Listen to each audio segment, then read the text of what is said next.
So residents in KwaZulu-Natal have been warned to brace themselves for more snow and freezing temperatures as the new week starts. The Deputy Cocta Minister, Dr. Dixon Masimula, says the department is on high alert to deal with any eventuality emanating from the inclement weather, especially in the Eastern Cape and KwaZulu-Natal.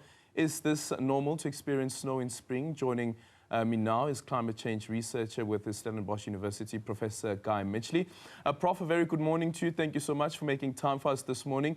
Well, it dawned on me this morning that actually this is the last day of the first month of spring, and yet again we are now seeing that there's forecast of snow.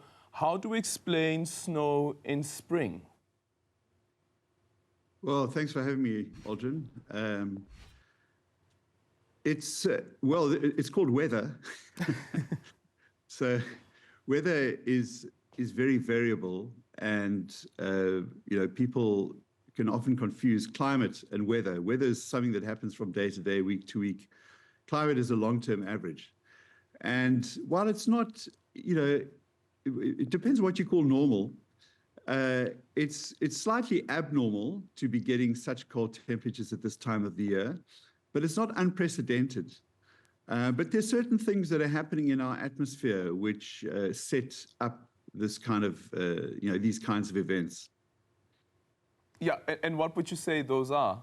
And how do we describe what is currently playing out? As you say that it is slightly abnormal.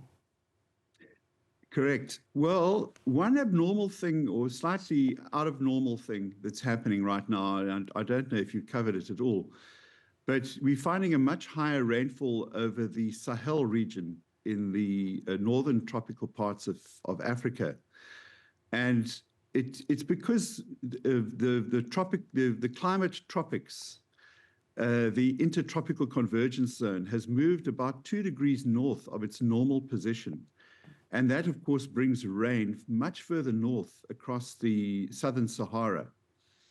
But, the world's climate zones are all interlinked. So as that zone moves north, there may well be a tendency for our zone of frontal systems to also move a bit further north. And on top of that, we have a very interesting position of what's called the jet stream, the high altitude winds, which is making a massive U-turn over the southern Africa. And if you look at a temperature map of the southern hemisphere, you'll see a big cold blob sitting over South Africa. It's quite extraordinary. Yeah. And do we know whether this could at all be linked to climate change? Are there any indications of that, as you say that it is moving north? That's difficult to say. Look, I will say that there's no weather event in the world that is unaffected now by climate change. And the simple reason is that we've added so much carbon dioxide and methane and other gases to the atmosphere and added so much energy to the air and the water of the oceans that every single climate event that occurs, every weather event that occurs is somewhat affected by climate change. The question is how much? And I don't think that our climatologists or climate modelers are yet in a really strong position to say whether these shifts in the intertropical convergence zone and other things are linked to climate change. The things like cut-off lows, which caused the snow event of a week or two ago, whether or not the fact that we're getting more and more cut-off lows is linked to climate change, I'm not sure that we're yet ready to say, but it's definitely something that we need to understand better. Yeah, I see one of the newspapers here, I think it's the Daily News, they have a story of the South African Maritime Safety Authority, SAMSA, saying that poor weather conditions along the country's Indian Ocean corridor has resulted in the loss of almost 200 shipping containers over an 8-week period since July. And again, so this tells us as well that even the oceans are not spared. No, not at all. In fact, the oceans have been in what's called an ocean heat wave condition, marine heat wave condition for months. And probably almost a year now. And that also tends to juice up climate events because it encourages humidity into the atmosphere, and more energy. And that strengthens climate events and makes them a bit more extreme. which is why I'm saying, yeah, everything has been affected. Every single thing to do with the climate has been affected now by our actions. Yeah. So what does this then mean for how we define the 4 seasons of the year and when those seasons start? As we said at the beginning of this conversation, that spring, we are told, sprung on the 1st of September. But this is a very cold spring compared to what we are used to. Does this mean that we need to change the definition of spring, or perhaps even move the dates around? Well, you know, the 1st of September date of the start of spring is almost always debated in the Cape Town area, because Cape Townians always experience spring as not warm enough yet, and you will see that going back years, even when I was a child. You know, we started to wear more summer uniforms at this time of year for the 4th term, and it was always too soon, even back in the 60s. Yeah. So, no, I don't think those dates will change. But what's very, very interesting is that our memories struggle with these longer term shifts. So we experience things as very, very unprecedented. Yeah. And then within about a year or two, we adapt to them, and we sort of say, well, I remember that. That's kind of normal. So we have a strange way of remembering things. Our memories tend to favor the most recent past and not the deep past. And that's why information is so important. Yeah, but I'm also asking this from a perspective of, let's say, for instance, farmers, of course, in the agriculture sector, what this means for them.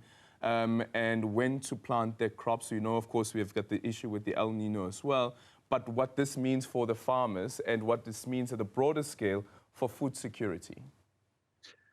Look, these signals from nature, especially seasonality, in an area of the world where we have lots of seasonality, summer, winter rainfalls, etc., farming is massively dependent on reliable shifts in the seasons.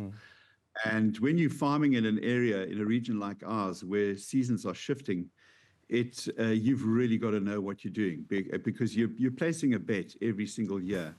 So the better the climate forecasts are, the more confident you can be when you place your bets, when you put fertilizer in the soil, when you put seeds in the soil. All of those are sunk costs. And, you know, our farmers are not subsidized like for example, farmers in the European Union.